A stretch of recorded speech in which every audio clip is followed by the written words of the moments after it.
With protests in Sudan continuing, doubts are emerging among experts in Washington about the second phase of a US process to take Sudan off a list of state sponsors of terrorism.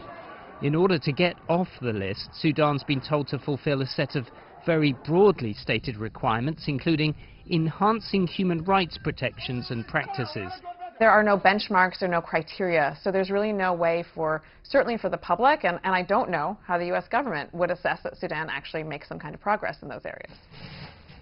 The Troika group of nations, comprising the UK, Norway and the United States, along with Canada, issued a statement warning Sudan that its response to the protests will have an impact on engagement of our governments and others in the coming months and years.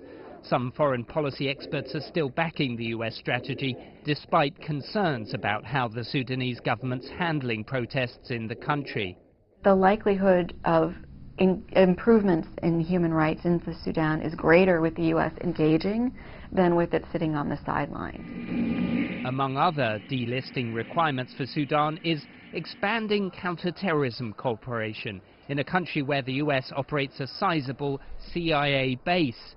The US State Department is refusing comment on Sudan for now as it struggles with the partial US government shutdown.